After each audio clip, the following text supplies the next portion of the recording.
Hi, ഇന്ന് നമ്മള് +2 കെമിസ്ട്രിയിലെ മൂന്നാമത്തെ ചാപ്റ്ററായ ഇലക്ട്രോ കെമിസ്ട്രി അതിനകത്ത് പഠിക്കാനുള്ള മേജർ പോയിന്റ്സ് എന്തൊക്കെയാണെന്ന് വേഗം നോക്കാം.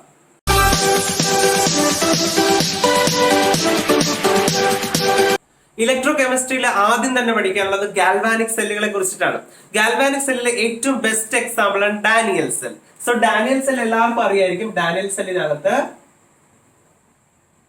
Zinc will act as anode. അവിടുത്തെ electrolyte zinc sulphate. Then copper sulphate സൊല്യൂഷനില് കോപ്പർ നമ്മൾ ഇറക്കി വെച്ചിട്ടുണ്ട് and that is the cathode. there is a salt. So നമുക്ക് ഇതാണ് സിമ്പിൾ ആയിട്ട് ഒരു ഡാനിയൽ സെൽ, ഒരു ഗാൽവാനിക് സെൽ എന്ന് പറയുന്നത്. നമുക്കറിയാം ഇവിടെ ആനോഡില് ഓക്സിഡേഷൻ നടക്കും, കാഥോഡില് റിഡക്ഷൻ നടക്കും. ആനോഡില് ഓക്സിഡേഷൻ, അതുകൊണ്ടാണ് നമ്മൾ ആനോക്സ് എന്ന് പഠിച്ചു വയ്ക്കും. കാഥോഡിൽ റിഡക്ഷൻ, സോ റെഡ് കാറ്റ് എന്ന് പഠിച്ചു വയ്ക്കും. സോ ആനോഡിൽ നടക്കുന്ന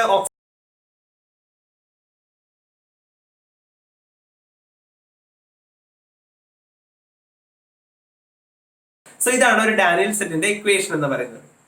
ഇനി ഒരു ഡാനിയൽ സെല്ലിന് സാധാരണ ഉണ്ടാകുന്ന പൊട്ടൻഷ്യൽ എന്ന് പറയുന്നത് 1.1 വോൾട്ട് ആണ്. അപ്പൊ വളരെ ചെറിയൊരു പൊട്ടൻഷ്യൽ മാത്രം പ്രൊഡ്യൂസ് ചെയ്യുന്ന സാധാരണ ചെറിയ സെല്ലാണ് ഡാനിയൽ സെൽ എന്ന് പറയുന്നത്.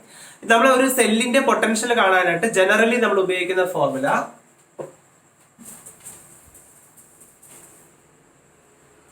E cell is equal to E cathode minus E anode. ഇതാണ് ജനറലി നമ്മൾ ഒരു സെല്ലിന്റെ ഇലക്ട്രോഡ് പൊട്ടൻഷ്യൽ കാണാൻ ഉപയോഗിക്കുന്ന formula. E cell is equal to E cathode minus E anode. ഇനി അതേസമയം നമുക്ക് ഒരു റെഫറൻസ്, അതായത് സീറോ പൊട്ടൻഷ്യൽ ഉള്ള ഒരു സെല്ല് നമുക്ക് വേണം. അതിന് വേണ്ടിയിട്ട് നമ്മൾ ഉപയോഗിക്കുന്നതാണ് സ്റ്റാൻഡേർഡ് ഹൈഡ്രജൻ ഇലക്ട്രോഡ്. ഈ സ്റ്റാൻഡേർഡ് ഹൈഡ്രജൻ ഇലക്ട്രോഡിന്റെ പൊട്ടൻഷ്യൽ എപ്പോഴും എത്രയായിരിക്കും? 0 വോൾട്ട് ആയിരിക്കും. ഏത് ടെമ്പറേച്ചറിലും ഒരു സ്റ്റാൻഡേർഡ് ഹൈഡ്രജൻ ഇലക്ട്രോഡിന്റെ പൊട്ടൻഷ്യൽ 0 ആയിരിക്കും. അതുകൊണ്ട് തന്നെ അതിനെ റെഫറൻസ് ഇലക്ട്രോഡ് ആയിട്ട് നമ്മൾ യൂസ് ചെയ്യാറുണ്ട്. അപ്പൊ റെഫറൻസ് ഇലക്ട്രോഡ് ആയിട്ട് ഉപയോഗിക്കുന്ന ആരെയാ? ഷീയാണ്. ഷീയുടെ റിയാക്ഷനും അതിന്റെ സെൽ പൊട്ടൻഷ്യലും വളരെ ഇമ്പോർട്ടന്റ് ആണ്. നമ്മൾ ഷീയുടെ റിയാക്ഷൻ എന്ന് പറയുന്നത് H++1 electron gives half H2. And cell representation എന്ന് പറയുന്നത് platinum bar H2 bar H+. ഇതാണ് ഷീയുടെ റെപ്രസെന്റേഷൻ എന്ന് പറയുന്നത്. ഇനി അതിന്റെ ഫിഗർ ടെക്സ്റ്റിനകത്തുണ്ട്, ഒന്ന് നോക്കിയിരിക്കുക. അതിന്റെ ഫിഗർ കൂടി ഒന്ന് നോക്കിയിരിക്കുക. അപ്പൊ ഇത്രയാണ് ഷീയെ പറ്റി നിങ്ങൾ ഓർത്തിരിക്കേണ്ടത്. സാധാരണ ഒരു സെല്ലിനെ റെപ്രസെന്റ് ചെയ്യുന്നത് എങ്ങനെയാണെന്ന് അറിയാമോ? ഒരു സാധാരണ സെല്ലിനെ നമ്മൾ റെപ്രസെന്റ് ചെയ്യുന്നത് ആനോഡ് ഡബിൾ ബാർ കാഥോഡ്, ഇങ്ങനെയാണ് ഒരു സാധാരണ സെല്ലിനെ റെപ്രസെന്റ് ചെയ്യുന്നത്. നമുക്ക് ഡാനിയൽ സെൽ എക്സാമ്പിൾ ആയിട്ട് എടുക്കാം. ആനോഡിൽ അവിടെ ആരായിരുന്നു? ആനോഡ് സിങ്ക് ആയിരുന്നു അല്ലേ? സിങ്ക് എന്തായിട്ട് മാറി? സിങ്ക് 2+ ആയിട്ട് മാറി. അപ്പൊ നമ്മൾ എഴുതും സിങ്ക് സിംഗിൾ ബാർ സിങ്ക് 2+. അപ്പൊ സിങ്ക് 2+ ആയിട്ട് മാറി. എന്നിട്ടോ കോപ്പർ ആണെങ്കിൽ കോപ്പർ 2+ എന്തായിട്ട് മാറി? കോപ്പർ ആയിട്ട് മാറി. അപ്പൊ ഇവിടെ ഇത് ആനോഡ്, ഇത് കാഥോഡ്, രണ്ടിന്റെ ഇടയിൽ ഡബിൾ ബാർ കൊടുത്താൽ മതി. സോ ഇങ്ങനെയാണ് നമ്മൾ സാധാരണഗതിയിൽ ഒരു സെല്ലിനെ റെപ്രസെന്റ് ചെയ്യുന്നത്. ഇതിന്റെ മൊളാരിറ്റി വാല്യൂ അല്ലെ കോൺസെൻട്രേഷൻ ഒക്കെ തന്നിട്ടുണ്ടെങ്കിൽ നമുക്ക് അതിവിടെ ബ്രാക്കറ്റിൽ എഴുതി കാണിക്കാം. ഓക്കെ, സോ ഇതാണ് ഒരു സെല്ലിന്റെ സാധാരണ റെപ്രസെന്റേഷൻ രീതി. സാധാരണ സെൽ പൊട്ടൻഷ്യൽ കാണാൻ ഞാനൊരു ഫോർമുല പറഞ്ഞത് E cell is equal to E cathode minus E anode.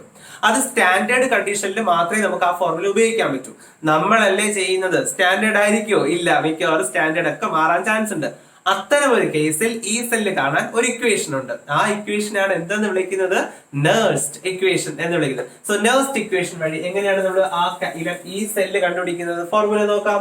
നെർസ്റ്റ് equation is written as E cell is equal to E0 cell minus 2.303 RT by NF log concentration of anode by concentration of cathode. Okay, അപ്പൊ ഇത് ചിലപ്പോ ഞാനിവിടെ log ഫോർമാറ്റിലാണ് എഴുതിയിരിക്കുന്നത്. പക്ഷെ പരീക്ഷയ്ക്ക് ചിലപ്പോ അത് LN natural log ഫോർമാറ്റിൽ ചോദിച്ചാൽ ജസ്റ്റ് എന്താ ചെയ്യേണ്ടത്? 2.303 എഴുതണ്ട, എന്നിട്ട് ലോഗ് മാറ്റി LN എന്ന് എഴുതിയാൽ മതി. അങ്ങനെ നിങ്ങൾക്ക് വേണമെങ്കിൽ പഠിച്ചു വെക്കാവുന്നത്. സോ ഇതൊന്ന് ഓർത്തിരിക്കുക. ഇതാണ് നെർസ്റ്റ് ഇക്വേഷൻ എന്ന് പറയുന്നത്. ഈ നെർസ്റ്റ് ഇക്വേഷൻ ചിലപ്പോ നിങ്ങൾ എടുത്ത് ഡാനിയൽ സെല്ലിന് വേണ്ടി എഴുതാൻ പറയും. അപ്പൊ നിങ്ങൾ ചെയ്യേണ്ടത് ഈ ആനോഡിന്റെ സ്ഥാനത്ത് എന്തെന്ന് എഴുതണം? സിങ്ക് 2+ എന്ന് എഴുതണം. കാഥോഡിന്റെ സ്ഥാനത്ത് എന്തെന്ന് എഴുതണം? കോപ്പർ 2+ എന്ന് എഴുതണം. സോ ഇങ്ങനെ മാറ്റി എഴുതി കഴിഞ്ഞാൽ അത് ആരുടേതായി ഡാനിയൽ സെല്ലിന്റെ ഇക്വേഷൻ ആയിട്ട് അത് മാറി. ഇതിന്റെ ഡെറിവേഷൻ ടെക്സ്റ്റിനകത്തുണ്ട്, യു ക്യാൻ സീ ദാറ്റ്, അതൊന്ന് നോക്കി വെച്ചിരിക്കുക. അപ്പൊ ഇതാണ് നേഴ്സ്റ്റ് ഇക്വേഷനും അതുമായി ബന്ധപ്പെട്ട കാര്യങ്ങളും. എന്നാൽ ഒരു E0 സെല്ലുമായി ബന്ധപ്പെട്ട് രണ്ട് ഇക്വേഷൻ കൂടി നമുക്ക് പഠിക്കാനുണ്ട്. അത് ഗിബ്സ് ഫ്രീ എനർജിയുമായിട്ടുള്ള relation. Gibbs free energy delta G കാണാനായിട്ട് is equal to -NF E0 cell എന്നൊരു ഫോർമുല ഉണ്ട്. സോ ഡെൽറ്റ ജി കാണാൻ നമ്മൾ ഉപയോഗിക്കുന്ന ഫോർമുല -NF E0 സെൽ. അതേസമയം നമ്മുടെ ഇക്വിലിബ്രിയം കോൺസ്റ്റന്റ് Kcയുമായിട്ടും നമ്മുടെ E0 സെല്ലിന് ചെറിയ ബന്ധമുണ്ട്. അത് കണ്ടുപിടിക്കാനായിട്ട് ചെയ്യേണ്ടത് ഈ ഫോർമുലയിൽ നിന്ന് പറഞ്ഞു തരട്ടെ, എളുപ്പത്തിൽ പഠിക്കാൻ വേണ്ടി ഈ സെൽ അങ്ങ് മാറ്റുക. എന്നിട്ട് E0 cell is equal to 2.303 RT/NF into log Kc. ഇതാണ് E0 സെല്ലും നമ്മുടെ ലോഗ് Kc എന്ന് പറഞ്ഞാൽ എന്താ, ഇക്വിലിബ്രിയം കോൺസ്റ്റന്റ്, അത് തമ്മിലുള്ള റിലേഷൻ എന്ന് പറയുന്നത്. സോ ഇതാണ് നിങ്ങൾക്ക് ഓർത്തിരിക്കേണ്ട കുറച്ച് ഇക്വേഷൻസ്. പിന്നെ ഇതിനകത്ത് പഠിക്കാനുള്ള കുറച്ച് ടേംസ് ആണ് അല്ലെ, that is resistance, conductance, conductivity, resistivity, അങ്ങനെയൊക്കെ കുറെ ആൾക്കാരെ നമുക്ക് വേഗം ഒന്ന് പരിചയപ്പെട്ടിട്ട് വരാം. ആദ്യം റെസിസ്റ്റൻസ്. റെസിസ്റ്റൻസ് കാണാൻ ഉപയോഗിക്കുന്ന ഫോർമുല എന്താ, rho into L/A. Rho into L/A. R എന്ന് പറഞ്ഞാൽ റെസിസ്റ്റൻസ്, റോ എന്ന് പറഞ്ഞാൽ റെസിസ്റ്റിവിറ്റി. 1/R റെസിസ്റ്റൻസിന്റെ റെസിപ്രോക്കലിനെയാണ് കണ്ടക്ടൻസ് G എന്ന് വിളിക്കുന്നത്. കണ്ടക്ടൻസ് G എന്ന് വിളിക്കുന്നത്. റോ റെസിസ്റ്റിവിറ്റിയുടെ റെസിപ്രോക്കലിനെയാണ് കണ്ടക്ടിവിറ്റി കാപ്പ എന്ന് വിളിക്കുന്നത്. ഓക്കെ, അപ്പൊ റെസിസ്റ്റൻസിന്റെ റെസിപ്രോക്കൽ കണ്ടക്ടൻസ്, റെസിസ്റ്റിവിറ്റിയുടെ റെസിപ്രോക്കൽ കാപ്പ. ഇതിനകത്ത് L/A, ഇതിന് പറയുന്ന length of the cell by area of the cell, ഇതിനെ വിളിക്കുന്ന പേരാണ് cell constant G star. Okay, G star is the cell constant. L/A നെയാണ് നമ്മൾ എന്തെന്ന് വിളിക്കുന്നത്, സെൽ കോൺസ്റ്റന്റ് എന്ന് വിളിക്കുന്നത്. ഇവരെല്ലാരും കൂടി കണക്ട് ചെയ്തിട്ട് ഒരു ഇക്വേഷൻ നമ്മൾ പഠിക്കുന്നുണ്ട്. അതെങ്ങനെയായിരുന്നു, G star is equal to R into kappa. ഇങ്ങനെ ഒരു ഇക്വേഷൻ കൂടി നമുക്ക് അതിനകത്ത് പഠിക്കാനുണ്ട്. അപ്പോ ഇതൊക്കെ അതിനകത്ത് ഓർത്തിരിക്കേണ്ട കുറച്ച് റിലേഷൻഷിപ്സ് ആണ്. ഇതിനകത്ത് ഇലക്ട്രോലൈറ്റിക് കണ്ടക്ടൻസ് എന്ന് പറയുന്ന ഒരു ടേം നമുക്ക് പഠിക്കാനുണ്ട്. അതിനെ ഇലക്ട്രോലൈറ്റിക് കണ്ടക്ടൻസ് ഒരു ഇലക്ട്രോലൈറ്റിൽ കൂടി അയോൺസ് വഴി ഇലക്ട്രിസിറ്റി പാസ് ചെയ്യുന്നതാണ്. അപ്പൊ അങ്ങനെ അയോൺസിൽ കൂടി ഇലക്ട്രിസിറ്റി പാസ് ചെയ്യുമ്പോൾ ഇലക്ട്രോലൈറ്റിക് ഒരു ഇലക്ട്രോലൈറ്റ് ഉദാഹരണമാണ് നമ്മുടെ NaCl, ഉപ്പ് വെള്ളം, അതൊരു ഇലക്ട്രോലൈറ്റ് ആണ്. അപ്പൊ അതുവഴിയൊക്കെ ഇലക്ട്രിസിറ്റി പാസ് ചെയ്യുമ്പോൾ ആ ഇലക്ട്രോലൈറ്റിക് കണ്ടക്ടൻസിനെ അഫക്ട് ചെയ്യുന്ന ഫാക്ടേഴ്സ് എന്തൊക്കെ, ഇതൊരു പ്രധാനപ്പെട്ട ക്വസ്റ്റ്യൻ ആണ്. അപ്പൊ ഏതൊക്കെ ഫാക്ടേഴ്സ് ആണ് ഇലക്ട്രോലൈറ്റിക് കണ്ടക്ടേഴ്സിനെ ഡിപ്പെൻഡ് ചെയ്യുന്നത്? ഒന്ന് എന്ന് പറയുന്നത് സ്വാഭാവികമായിട്ടും ആ അയോണുകളുടെ സൈസ് അല്ലെ, ആനിയോണിന്റെയും കാറ്റോണിന്റെയും സൈസ് അത് ഡിപ്പെൻഡ് ചെയ്യും. So size of the anions and cations. രണ്ട് എന്ന് പറയുന്നത് നേച്ചർ ഓഫ് ദി ഇലക്ട്രോലൈറ്റ്. നമ്മൾ ആരെയാണ് ഇട്ടത്, ഏത് ഉപ്പാണ് ഇട്ടത് അല്ലെങ്കിൽ ഏത് സൊല്യൂട്ടാണ് ഇട്ടിരിക്കുന്നത്, അതപ്പോ ആ നേച്ചർ ഓഫ് ദി ഇലക്ട്രോലൈറ്റിനെ ഡിപ്പെൻഡ് ചെയ്യും. ഒപ്പം ആ നേച്ചർ ഓഫ് ദി സോൾവെന്റ്, അത് ഏത് ലിക്വിഡ് ഏതാണ്, ബെൻസീൻ ആണോ സോൾവെന്റ്, അതോ വാട്ടർ ആണോ സോൾവെന്റ്. സോ ആരാണ് സോൾവെന്റ് ആൻഡ് ഇറ്റ്സ് വിസ്കോസിറ്റി, അത് എന്തുമാത്രം വിസ്കോസ് ഫോഴ്സ് അതിനകത്ത് കൊടുക്കുന്ന വിസ്കോസിറ്റി ഉള്ള ഫ്ലൂയിഡ് ആണോ എന്നുള്ളത് ഇമ്പോർട്ടന്റ് ആണ്. നാലാമത്തെ ഫാക്ടറായിട്ട് വരുന്നത് കോൺസെൻട്രേഷൻ ഓഫ് ദി ഇലക്ട്രോലൈറ്റ്. അപ്പൊ എത്രമാത്രം കോൺസെൻട്രേറ്റഡ് ആണ് ആ സൊല്യൂഷൻ എന്നുള്ളത്. And 5 temperature. സോ ഈ 5 ഫാക്ടേഴ്സിനെ ഡിപ്പെൻഡ് ചെയ്യുന്ന ആളാണ് ഇലക്ട്രോലൈറ്റിക് കണ്ടക്ടൻസ് എന്നത്. Size of ions produced, nature of the electrolyte, concentration of the electrolytic solution, then nature and viscosity of the solvent and the last temperature. So ഈ 5 ഫാക്ടേഴ്സിനെയാണ് electrolytic conductance depend ചെയ്യുന്നത്. ഒരു കാര്യം പറയാൻ വിട്ടുപോയി, നമ്മുടെ കണ്ടക്ടൻസ് നമ്മൾ പറഞ്ഞില്ലേ G, ആ കണ്ടക്ടൻസിന്റെ യൂണിറ്റ് സീമൻ എന്നതാണ്. അതിന്റെ കാപ്പയുടെ യൂണിറ്റ്, അതായത് കണ്ടക്ടിവിറ്റിയുടെ യൂണിറ്റ് സീമൻ പെർ സെന്റിമീറ്റർ ആണ് നമ്മൾ സാധാരണ യൂസ് ചെയ്യുന്നത്. അപ്പൊ യൂണിറ്റും ഇമ്പോർട്ടന്റ് ആണ്. അടുത്ത് ഇതിനകത്ത് പഠിക്കാനുള്ള ടേം ആണ് മോളാർ കണ്ടക്ടിവിറ്റി. മോളാർ കണ്ടക്ടിവിറ്റി എന്ന് വെച്ച് കഴിഞ്ഞാൽ 1 മോൾ ഇലക്ട്രോലൈറ്റിന്റെ കണ്ടക്ടിവിറ്റിയാണ് മോളാർ കണ്ടക്ടിവിറ്റി എന്ന് വിളിക്കുന്നത്. ഈ മോളാർ കണ്ടക്ടിവിറ്റി നിങ്ങൾ ഓർത്തിരിക്കുക, നമ്മൾ ഡൈല്യൂട്ട് ചെയ്യുന്നതനുസരിച്ച് വോളിയം ഇൻക്രീസ് ചെയ്യും. വോളിയം ഇൻക്രീസ് ചെയ്താൽ മോളാർ കണ്ടക്ടിവിറ്റിയും ഇൻക്രീസ് ചെയ്യും. അപ്പൊ ഡൈല്യൂട്ട് ചെയ്യുന്ന സൊല്യൂഷന്റെ മോളാർ കണ്ടക്ടിവിറ്റിന്റെയും കൂടി വരും. അപ്പൊ നമ്മള് മോളാർ കണ്ടക്ടിവിറ്റി ലാംഡ എമ്മും കോൺസെൻട്രേഷനും തമ്മിലുള്ള √C തമ്മിലുള്ള ഒരു ഗ്രാഫ് നമ്മൾ വരയ്ക്കുകയാണെങ്കിൽ സ്വാഭാവികമായിട്ട് നമുക്കറിയാം കോൺസെൻട്രേഷൻ കുറയുന്നതനുസരിച്ച്, അതായത് കോൺസെൻട്രേഷൻ 0യോട് അടുക്കുന്നതനുസരിച്ച്, അതായത് ഡൈല്യൂട്ട് ചെയ്യുന്നതനുസരിച്ച് മോളാർ കണ്ടക്ടിവിറ്റി കൂടി വരും. ഇതാണ് ഒരു വീക്ക് ഇലക്ട്രോലൈറ്റിന്റെ ഗ്രാഫ് എന്ന് പറയുന്നത്. ഒരു വീക്ക് ഇലക്ട്രോലൈറ്റ് ആണ്, ലൈക്ക് അസറ്റിക് ആസിഡ് ഒക്കെ പോലെയുള്ളത്. എന്നാൽ ഒരു സ്ട്രോങ് ഇലക്ട്രോലൈറ്റിന് KCl ഒക്കെ പോലെയുള്ള സ്ട്രോങ് ഇലക്ട്രോലൈറ്റിന് ഇങ്ങനെ ഒരു സ്ട്രെയിറ്റ് ഗ്രാഫ് ആയിരിക്കും കിട്ടുക.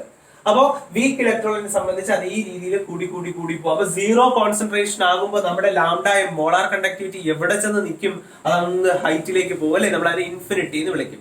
സോ അത്തരത്തിലുള്ള മാക്സിമം മോളാർ കണ്ടക്ടിവിറ്റിയാണ് ലാംഡ m0 എന്ന് നമ്മൾ ഡിനോട്ട് ചെയ്യുന്നത്. That is the molar conductivity when the concentration reaches 0. That is called limiting molar conductivity. അതിനറിയപ്പെടുന്ന പേരാണ് ലിമിറ്റിംഗ് മോളാർ കണ്ടക്ടിവിറ്റി. ഈ ലിമിറ്റിംഗ് മോളാർ കണ്ടക്ടിവിറ്റി ബേസ് ചെയ്തിട്ട് നമുക്കൊരു ലോ പഠിക്കാനുണ്ട്, Kohlrausch law. So Kohlrausch law എന്താണെന്ന് വേഗം നോക്കാം.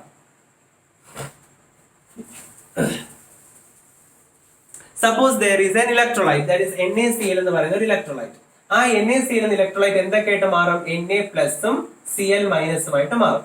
അപ്പോ അങ്ങനെയെങ്കിൽ എനിക്ക് NaClന്റെ ലിമിറ്റിംഗ് മോളാർ കണ്ടക്ടിവിറ്റി കണ്ടുപിടിക്കണം ഒരു ആഗ്രഹം. അപ്പോൾ ലാംഡ m0 ഓഫ് NaCl കണ്ടുപിടിക്കണം എന്ന് എനിക്കൊരു ആഗ്രഹം. അത് കണ്ടുപിടിക്കണമെന്നുണ്ടെങ്കിൽ കോൾ-റാഷ്യസ് ലോ പറയുന്നത് അതിന്റെ അയോണുകളുടെ ലിമിറ്റിംഗ് മോളാർ കണ്ടക്ടിവിറ്റി വാല്യൂസ് ആദ്യം കണ്ടെത്തുക, എന്നിട്ട് രണ്ടും കൂടി കൂട്ടിയാൽ മതി. എന്ന് വെച്ചാൽ ലാംഡ m0 ഓഫ് Na+ ആദ്യം കണ്ടുപിടിക്കുക, plus lambda m0 of Cl-. ഇതാണ് നമ്മുടെ കോൾ-റാഷ്യസ് ലോ എന്ന് പറയുന്നത്. അതായത് the limiting molar conductivity of an electrolyte is the sum of limiting molar conductivity of individual anion and cation. അല്ലെങ്കിൽ നമുക്ക് പറയാം it is the contribution of individual ions എന്നും പറയാറുണ്ട്. അപ്പൊ ഇതാണ് ലിമിറ്റിംഗ് മോളാർ കണ്ടക്ടിവിറ്റി ബേസ് ചെയ്തിട്ടുള്ള കോൾ-റാഷ്യസ് ലോ. പക്ഷെ ഇതിന്റെ ആപ്ലിക്കേഷൻ കൂടി പറഞ്ഞു തരട്ടെ. ഇപ്പൊ ഫോർ എക്സാമ്പിൾ നമ്മുടെ കയ്യിൽ അസറ്റിക് ആസിഡ് CH3COOH. അപ്പൊ ഇതിന്റെ അയോണുകൾ ഏതൊക്കെയാ? CH3 COO- H+. ഇതിനെ നമുക്ക് വേണമെങ്കിൽ ചുരുക്കി എങ്ങനെ എഴുതാന്ന് ചോദിച്ചു കഴിഞ്ഞാല് ഇതിനെ ACH എന്ന് എഴുതും, അല്ലെങ്കിൽ HAC എന്ന് എഴുതും. HAC എന്ന് പറഞ്ഞാൽ ഈ H ആണ്, ഈ കിടക്കുന്ന H. അസറ്റേറ്റ് എന്ന് പറയുന്നതാണ് ഈ AC എന്ന് പറയുന്നത്. അപ്പൊ ഇതിനെ നമുക്ക് ഇങ്ങനെ എഴുതാം, AC- എന്ന് എഴുതാം, ഇത് H+ എന്ന് തന്നെ എഴുതാം. അപ്പൊ ഇങ്ങനെ ചുരുക്കി എഴുതാറുണ്ട്. അപ്പൊ ഇതിന്റെ ലാംഡ m0 കണ്ടുപിടിക്കാൻ പറഞ്ഞാൽ ലാംഡ m0 ഓഫ് HAC അതാണല്ലോ നമുക്ക് കണ്ടുപിടിക്കാനുള്ളത്, ഇസ് ഈക്വൽ ടു HAC കണ്ടുപിടിക്കണമെന്നുണ്ടെങ്കിൽ ലാംഡ m0 ഓഫ് AC- ആദ്യം കണ്ടുപിടിക്കാം, എന്നിട്ട് അത് ഏതിനോട് കൂട്ടുക? ലാംഡ m0 ഓഫ് H+ ആയിട്ട് കൂട്ടുക. ഇതാണ് ഏതെന്ന് പറയുന്നത് നമ്മുടെ ഒരു എഴുതുന്ന ഒരു രീതി. പക്ഷെ ഇതിന്റെ മറ്റൊരു ആപ്ലിക്കേഷൻ ലെവൽ എങ്ങനെയാ വരുന്നതെന്ന് ചോദിച്ചു കഴിഞ്ഞാല്, ഫോർ എക്സാമ്പിൾ നമുക്ക് ഇതാണ് കണ്ടുപിടിക്കാനുള്ളത്. പക്ഷെ തന്നിരിക്കുന്നത് ലാംഡ m0 വാല്യൂസ് അത് ക്വസ്റ്റ്യനിൽ തന്നിരിക്കുന്നതെന്ന് പറയുന്നത് ദാറ്റ് ഈസ് അസറ്റേറ്റ് തന്നില്ല, പകരം Na അസറ്റേറ്റ് ആണ് തന്നിരിക്കുന്നത്. Na acetate, sodium acetate. പിന്നെ lambda m0 of Na acetate തന്നിട്ടുണ്ട്, ലാംഡ m0 ഓഫ് HCl തന്നിട്ടുണ്ട്, ലാംഡ m0 ഓഫ് NaCl തന്നിട്ടുണ്ട്. പക്ഷെ എനിക്ക് വേണ്ടത് ലാംഡ m0 ഓഫ് NaAC അല്ല, എനിക്ക് വേണ്ടത് വെറും AC ആയിരുന്നു. ലാംഡ m0 ഓഫ് HCl അല്ല, എനിക്ക് വേണ്ടത് വെറും H+ ആയിരുന്നു. പക്ഷെ വഴിയുണ്ട്. എന്താ ചെയ്യേണ്ടതെന്ന് വെച്ച് കഴിഞ്ഞാല് ജസ്റ്റ് ഇതേ ഫോർമാറ്റിൽ നമുക്ക് എഴുതാം. So lambda m0 of HAC acetic acid is equal to, ശ്രദ്ധിച്ചേ, lambda m0 of acetate ion അല്ലേ വേണ്ടത്? ആ അസറ്റേറ്റ് അയോണുള്ള ഏതെങ്കിലും ഒരു കോമ്പൗണ്ട് ഇവിടെ ഉണ്ടോ? ഉണ്ട്, സോഡിയം അസറ്റേറ്റ് അവിടെ ഉണ്ട്. അപ്പൊ lambda m0 of sodium acetate അത് ആദ്യം എഴുതിക്കോളൂ. ഓക്കെ, പ്ലസ് പിന്നെ ലാംഡ m0 ഓഫ് H+ അല്ലേ? H വരുന്ന ആരെങ്കിലും അതിനകത്തുണ്ടോ? ഉണ്ട്, HCl ഉണ്ട്. സോ നമുക്ക് എഴുതാം ലാംഡ m0 ഓഫ് HCl. ആരാ ഇവിടെ എക്സ്ട്രാ കയറി വന്ന? വേണ്ടാത്ത കുറെ ആൾക്കാർ ഇവിടെ കയറി നിന്നിട്ടുണ്ട് അല്ലെ? ആരാ അത്? സോഡിയം വേണ്ടാത്ത ആളായിരുന്നു, ക്ലോറിൻ വേണ്ടാത്ത ആളായിരുന്നു. അവര് രണ്ടുപേരും കൂടി ചേർന്നാൽ എന്താ? NaCl അല്ലേ? ആ NaCl അതിനകത്തുനിന്ന് കുറച്ചാ മതി. So you can right minus lambda m0 of NaCl. അപ്പൊ ആ NaClന്റെ ലിമിറ്റിംഗ് മോളാർ കണ്ടക്ടിവിറ്റി കുറച്ചാ മതി. So you will get the answer same as. അപ്പൊ ഇത് നമ്മുടെ കോൾ-റാഷ്യസ് ലോയുടെ ഒരു ആപ്ലിക്കേഷൻ ആണ്. ഇത് കഴിഞ്ഞ് നമ്മൾ പഠിക്കുന്നത് ഇലക്ട്രോളിറ്റിക് സെല്ലുകളെ കുറിച്ചിട്ടാണ്. എന്താ ഇലക്ട്രോളിറ്റിക് സെല്ലുകൾ? അത് ഇലക്ട്രിസിറ്റി കൊടുത്ത് കെമിക്കൽ റിയാക്ഷൻസ് നടത്തുന്ന സെല്ലുകളെയാണ് ഇലക്ട്രോളിറ്റിക് സെല്ലുകൾ എന്ന് വിളിക്കുന്നത്. ഇലക്ട്രോളിറ്റിക് സെല്ലുകളുടെ ആയിട്ട് ബന്ധപ്പെട്ട് രണ്ട് ലോ നമുക്ക് പഠിക്കാനുണ്ട്, ഫാരഡേസ് ഫസ്റ്റ് ലോയും ഫാരഡേസ് സെക്കൻഡ് ലോയും. ഫാരഡേസ് ഫസ്റ്റ് ലോ പറയുന്നത് എന്താണ്? ഇത്രയേ ഉള്ളൂ, നമ്മൾ കറണ്ട് കൊടുക്കുന്ന അനുസരിച്ച് ഒരു ഇലക്ട്രോഡിൽ ഡെപ്പോസിറ്റ് ചെയ്യുന്ന അല്ലെങ്കിൽ ലിബറേറ്റ് ചെയ്യുന്ന മെറ്റലിന്റെ അളവും കൂടിക്കൊണ്ടിരിക്കും. amount of substance liberated or deposited at an electrode is directly proportional to the quantity of electricity passed through it. പിന്നെ രണ്ടാമത്തെ എന്ന് പറയുന്നത് സ്വാഭാവികമായിട്ടും second law, Faraday's second law എന്ന് പറയുന്നത് the amount of substance liberated or deposited at an electrode is directly proportional to the equivalent mass. അതായത് equivalent mass കൂടിയ വസ്തുക്കളായിരിക്കും കൂടുതലായിട്ട് ഒരു ഇലക്ട്രോഡിൽ ഡെപ്പോസിറ്റ് ചെയ്യുക. ഇതാണ് ഫാരഡേസ് ഫസ്റ്റ് ലോയും ഫാരഡേസ് സെക്കൻഡ് ലോയും. ഇത് കഴിഞ്ഞിട്ടാണ് നമ്മൾ ബാറ്ററിയെ കുറിച്ച് പഠിക്കുന്നത്. രണ്ട് തരം ബാറ്ററി ഉണ്ട്. ഏതൊക്കെയായിരുന്നു? പ്രൈമറി ബാറ്ററിയും സെക്കൻഡറി ബാറ്ററിയും. ഒരിക്കൽ മാത്രം യൂസ് ചെയ്യുന്നതും പിന്നെ റീചാർജ് ചെയ്യാൻ പറ്റാത്തതുമായിട്ടുള്ള ബാറ്ററികളാണ് പ്രൈമറി ബാറ്ററി. ഒറ്റ തവണ ഉപയോഗിക്കാൻ പറ്റും. നമ്മളെ ക്ലോക്കിലെ ബാറ്ററി, നമ്മളെ വാച്ചിലെ ബാറ്ററി, ഇതൊന്നും പിന്നെ നമുക്ക് യൂസ് ചെയ്യാൻ പറ്റില്ല. So they are called primary battery. Primary ബാറ്ററിക്ക് ഉദാഹരണമാണ് നമ്മുടെ ക്ലോക്കിലിടുന്ന ഡ്രൈ സെല്ല്, പിന്നെ നമ്മുടെ വാച്ചിലിടുന്ന മെർക്കുറി സെല്ല്. ഇതൊക്കെയാണ് നമുക്ക് എക്സാമ്പിൾ ആയിട്ട് പഠിക്കാനുള്ളത്. സെക്കൻഡറി ബാറ്ററി എന്ന് പറഞ്ഞാൽ നമുക്ക് റീചാർജ് ചെയ്ത് ഉപയോഗിക്കാൻ പറ്റും. നമ്മുടെ വണ്ടിയിലൊക്കെ ഉപയോഗിക്കുന്ന lead storage battery, nickel cadmium cell, ഇതൊക്കെയാണ് അതിന് എക്സാമ്പിൾ ആയിട്ട് വരുന്നത്. ഇനി ഇത് കഴിഞ്ഞിട്ട് ഏറ്റവും ഇമ്പോർട്ടന്റ് ആയിട്ടുള്ള ടോപ്പിക്കാണ് ഫ്യൂവൽ സെല്ലുകൾ എന്ന് പറയുന്നത്. ഫ്യൂവൽ സെൽ എന്ന് പറഞ്ഞാൽ കമ്പഷന്റെ എനർജിയെ ഇലക്ട്രിസിറ്റി ആക്കി മാറ്റുന്ന സെല്ലുകളെയാണ് നമ്മൾ ഫ്യൂവൽ സെൽസ് എന്ന് വിളിക്കുന്നത്. ഏറ്റവും പ്രധാനപ്പെട്ട ഒരു ഫ്യൂവൽ സെല്ലാണ് H2O2 ഫ്യൂവൽ സെൽ. അപ്പൊ H2O2 fuel cell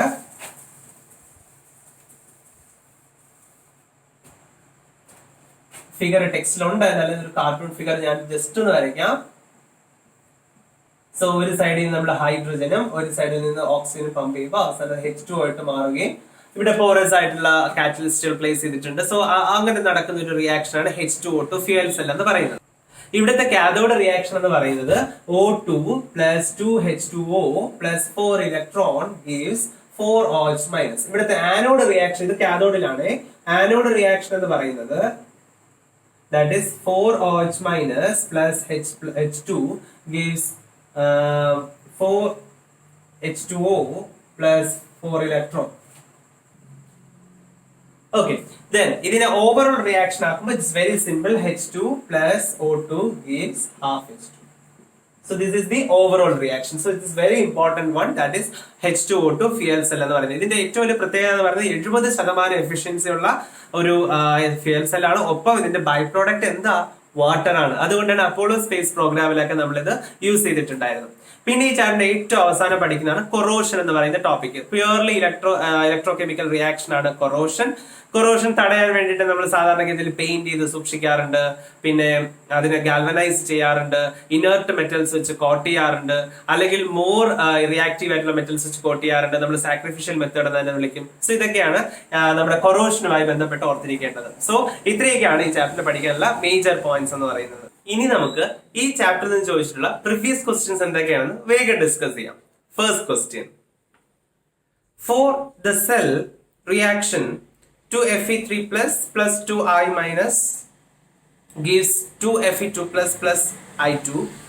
E0 cell value is 0.24 volt at 298 Kelvin. The standard Gibbs free energy of the cell reaction is. അപ്പോൾ ഡെൽറ്റ ജി ആണ് ഇവിടെ കാൽക്കുലേറ്റ് ചെയ്യുന്നത്. നമുക്കറിയാം ഡെൽറ്റ ജി കാണുന്ന formula delta G is equal to minus NF E0 cell. Already ഈ ക്വസ്റ്റ്യനിൽ പറഞ്ഞിട്ടുണ്ട്. ആ റിയാക്ഷൻസ് നമ്മൾ നോക്കുമ്പോൾ 2 ഇലക്ട്രോൺസ് ആണ് അവിടെ ട്രാൻസ്ഫർ ചെയ്തിരിക്കുന്നത്. കാരണം I മൈനസ് I2 ആകുന്നു. അപ്പൊ സ്വാഭാവികമായിട്ട് അതിന് 2 ഇലക്ട്രോൺസ് അവിടെ ട്രാൻസ്ഫർ നടന്നിട്ടുണ്ട്. സോ എന്നിന്റെ വാല്യൂ നമുക്ക് എത്ര എടുക്കാം? 2 എന്ന് എടുക്കാം. പിന്നെ അല്ലെങ്കിൽ നിങ്ങൾക്ക് Fe വെച്ചിട്ട് എടുക്കാം. Fe3 പ്ലസ് Fe2 പ്ലസ് ആകുന്നത്. പക്ഷെ 2 പേരാണ് സംഭവിക്കുന്നത്. അപ്പൊ സ്വാഭാവികമായിട്ട് 2 ഇലക്ട്രോൺസ് അങ്ങനെ എടുക്കാം. Then F വാല്യൂ നമുക്കറിയാം 96500. Then E0 cell value തന്നിട്ടുണ്ട്. E0 cell value is given as 0.24 volt. And നമുക്ക് കണ്ടുപിടിക്കേണ്ട delta G is equal to minus of n എന്ന് പറയുന്നത് 2. So 2 into F ന്റെ വാല്യൂ 96500 into 0.24. ഇത് മൾട്ടിപ്ലൈ ചെയ്യുമ്പോൾ you will get it as minus 46320. അപ്പൊ ഇതിനകത്ത് ഇത്രയും കിട്ടിയിരിക്കുന്നതിനെ നമുക്ക് കിലോ ജൂൾ ആയിട്ട് കൺവേർട്ട് ചെയ്യണം. That is divide by 1000. So you will get it as minus 46.32 kilo joule.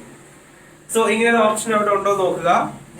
Yes, there is that. Is the first option 46.32 kilo joule per mole, and that is the right answer. Clear ആയോ പറഞ്ഞത്? Next question. In the electrochemical series, Zn bar Zn is 4.01 molar. Then copper sulfate 1 molar bar copper. The EMF of the Daniell cell is E1. When the concentration of zinc sulfate is changed to 1 molar and that of copper sulfate changed to 0.01 molar, the EMF changes to E2. From the followings, which one is the relationship between E1 and E2? So E1ഉം E2ഉം അവിടെ തന്നിട്ടുണ്ട്. അതിനെ base ചെയ്തിട്ടുള്ള ഒരു question ആണിത്. Simple ആയിട്ട് നമുക്ക് വർക്ക്ഔട്ട് ചെയ്യാം. നമുക്ക് നെർസ്റ്റ് ഇക്വേഷൻ ആണ് ഇവിടെ അപ്ലൈ ചെയ്യേണ്ടതായിട്ട് വരുന്നത്. നമുക്കറിയാം നെക്സ്റ്റ് ഇക്വേഷൻ നമ്മൾ കാണുന്ന formula E cell is equal to E zero cell minus 2.303 R T ആ രീതിയിൽ എടുക്കാം, അല്ലെങ്കിൽ R T by N F into L N concentration of anode by concentration of cathode. അപ്പൊ സ്വാഭാവികമായിട്ട് ഇവിടെ ക്വസ്റ്റ്യനിൽ ആർ ടി എൻ വാല്യൂ 0.059 തന്നിട്ടുണ്ട്. But അത് എടുക്കണോ വേണ്ടെന്ന് നമുക്ക് കുറച്ച് കഴിഞ്ഞിട്ട് ചിന്തിക്കാം. ആദ്യം നമുക്ക് ഈ കാൽക്കുലേഷൻ ഒന്ന് ചെയ്ത് നോക്കാം. അപ്പൊ ഇവിടെ ചെയ്യുമ്പോഴത്തേക്കും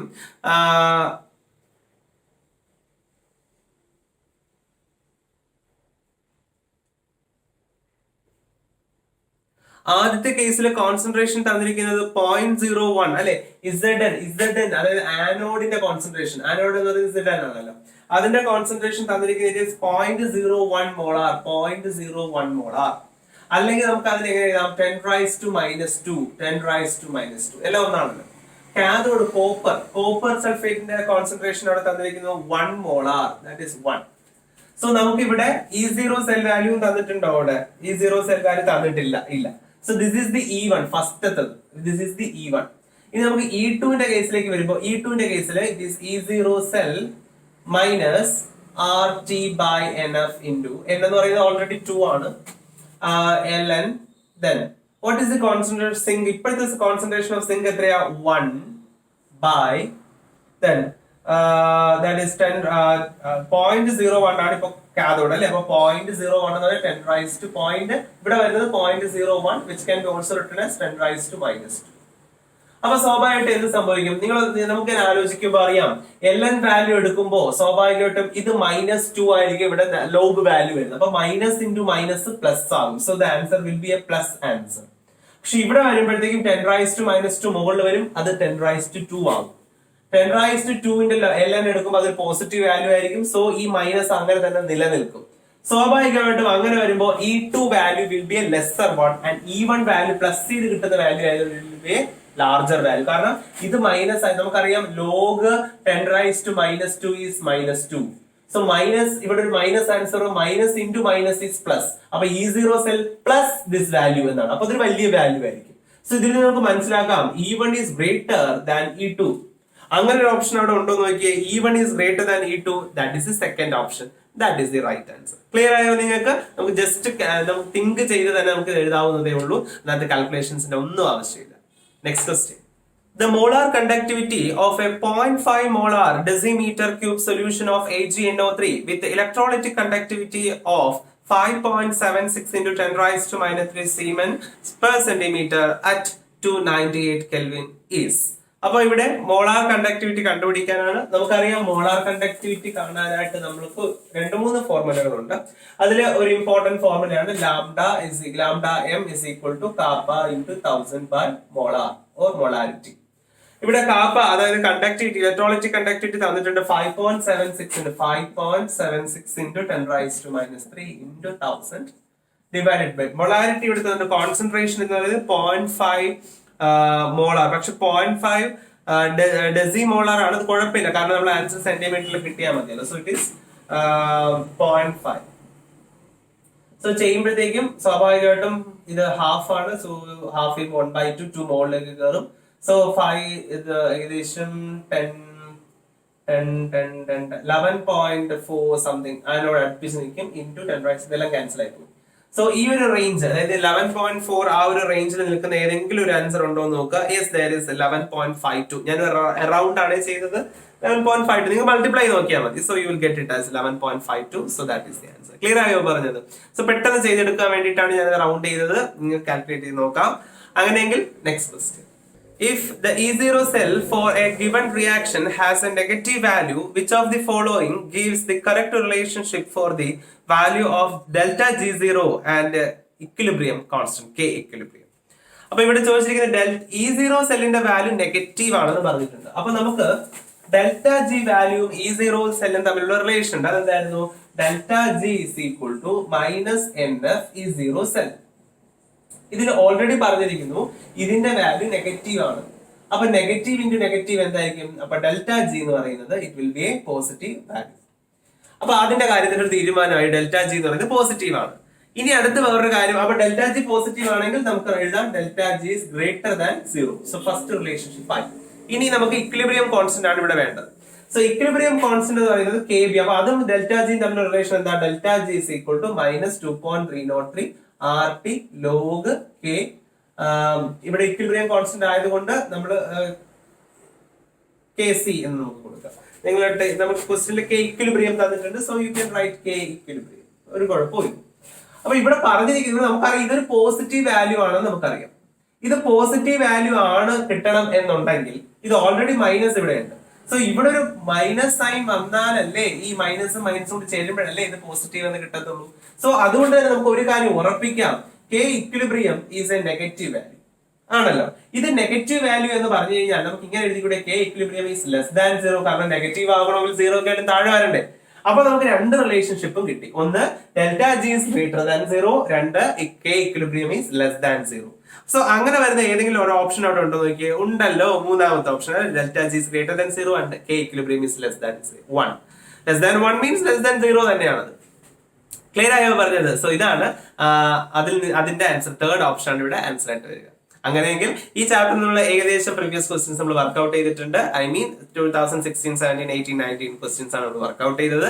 ഇനി നിങ്ങൾക്ക് എന്തെങ്കിലും ഡൗട്ട് ഉണ്ടെങ്കിൽ വാട്സ്ആപ്പിൽ ചോദിക്കാം. ഒപ്പം പ്രീവിയസ് ക്വസ്റ്റ്യൻസും കൂടുതൽ MCQസും നിങ്ങൾ ചെയ്ത് നല്ലവണ്ണം നീറ്റിന് വേണ്ടി പ്രിപ്പയർ ചെയ്തിരിക്കുക. എക്സാം എന്താണെന്നൊന്നും അറിയില്ല, എന്നാൽ പോലും നമ്മൾ പ്രിപ്പയർഡ് ആയിരിക്കും. ബി പ്രിപ്പയർഡ് എന്ന് പറയില്ലേ, അതേപോലെ. ഓക്കെ, സോ എല്ലാവരും കൂടെ കാണണം. സബ്സ്ക്രൈബ് ചെയ്യാൻ മറക്കരുത്. എല്ലാ ഫ്രണ്ട്സിനും വീഡിയോ ഷെയർ ചെയ്യണം.